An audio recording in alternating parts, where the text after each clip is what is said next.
Vamos lá, pessoal. O objetivo desse vídeo é apresentar, esse é o primeiro vídeo, né, que busca apresentar a interpretação do Albert Hirschman sobre a estratégia de desenvolvimento econômico numa perspectiva desequilibrada, né, baseado na obra dele de 1958, a estratégia do desenvolvimento econômico.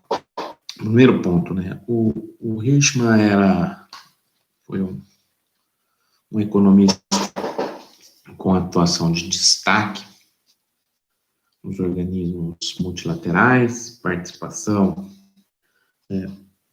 no Plano Marshall, participação na atuação do Banco Mundial na Colômbia. Então, se insere naquele contexto que nós já estamos debatendo há algum tempo sobre a relação entre a consolidação da economia do desenvolvimento como uma disciplina autônoma e o debate sobre reconstrução europeia, o debate sobre reconstrução da economia mundial no cenário de pós-Segunda Guerra Mundial e acirramento das tensões da Guerra Fria, né? Nesse cenário como um todo, o Hirschman comunga da visão dos autores que a gente tem discutido, no sentido de ter uma crítica ao monoeconomismo, né? Ele fala que a verdadeira interpretação da economia do desenvolvimento deve partir de alguns pressupostos, e um deles é negar o monoeconomismo, e também qualificar, digamos assim, a relação entre desenvolvimento e vantagens comparativas. Então, fala, olha, não há a possibilidade de você imaginar que o sistema internacional de trocas, baseado em vantagens comparativas, na ideia de vantagens comparativas estáticas, traga possibilidades de desenvolvimento, de superação do subdesenvolvimento de maneira razoavelmente transversais, né? Não há uma reciprocidade nas vantagens comparativas entre as nações que levariam a uma tendência de convergência. Então, logo de cara, ele se enquadra nesses marcos, né? Apesar disso, dado a sua posição política e o contexto histórico em que ele vive, o Hirschman tem uma certa compreensão do sistema internacional a partir de uma leitura razoavelmente harmoniosa.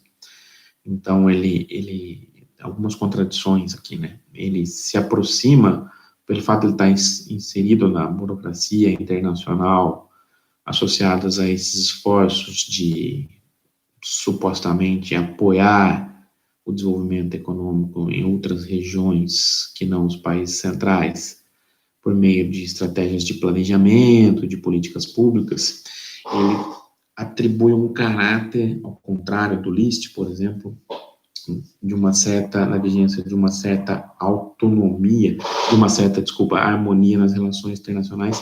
Ele vê a participação do capital internacional com bons olhos. Ele olha, o capital internacional disponibilizado ou potencialmente disponibilizado por essas instituições poderia ter um papel importante, um papel relevante nas estratégias de desenvolvimento nacionais. Então, essa certa complementaridade entre a dimensão doméstica, os esforços domésticos de industrialização e desenvolvimento e os organismos multilaterais ofertando capital, seria visto com bons olhos para um ritmo, né? Então, tem uma certa ideia da cooperação internacional, cooperação e planejamento, esses dois são pontos centrais nos autores ali do pós-Segunda Guerra Mundial, dentro da estrutura de poder colocada nas instituições multilaterais. Cooperação e planejamento técnico-científico seriam elementos centrais para uma estratégia de desenvolvimento. Apesar dessa percepção, isso é um autor interessante, né? Apesar dessa percepção, ele entende, se aproxima ali um pouco da CEPAL, a entender o seguinte, olha, entender as estratégias de desenvolvimento dos países não desenvolvidos significa, tal qual diz a CEPAL, a necessidade de ter um esforço adicional de se compreender as trajetórias históricas desses países, de se compreender as trajetórias institucionais desses países. Ok? Significa entender que o processo de busca pela superação do subdesenvolvimento desse país deve ser contextualizado. Deve ser contextualizado dadas diferentes etapas do desenvolvimento do capitalismo. Ou seja, avançar no momento em que há uma consolidação da industrialização já nos países centrais, traz desafios hercúleos a esses países, traz desafios que devem ser, sim, olhados como elementos condicionantes para a sua estratégia de transformação estrutural e desenvolvimento. Deixa esse ponto muito claro. Fala, nesse cenário, que está construindo agora as bases para a sua interpretação do desenvolvimento a partir de uma lógica desequilibrada.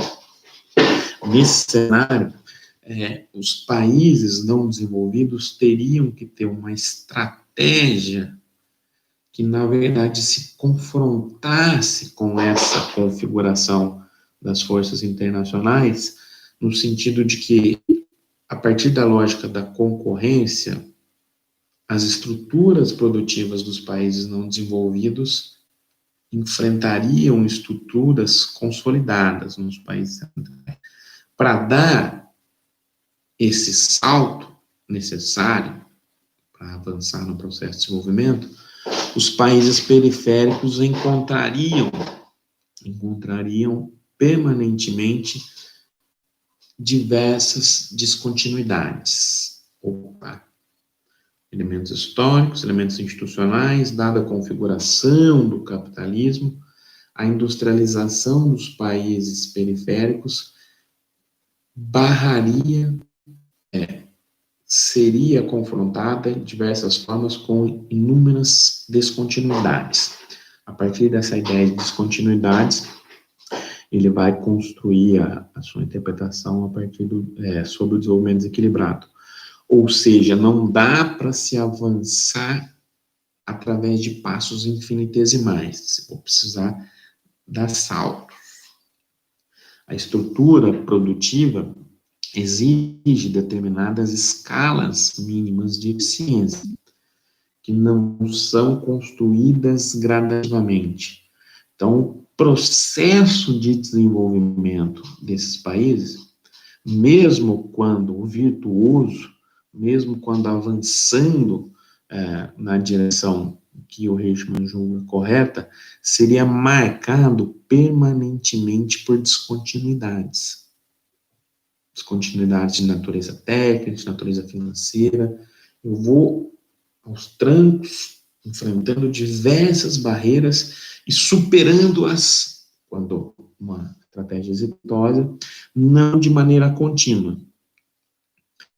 Essa percepção dele da descontinuidade faz com que ele se contraponha às leituras ortodoxas, às leituras convencionais, à la Harold Domer, que vão olhar para a estratégia de crescimento dos países a partir de uma busca por aumentar a poupança, aumentar o investimento, a partir daí incorporar mais capital na atividade produtiva e assim aumentar a produtividade.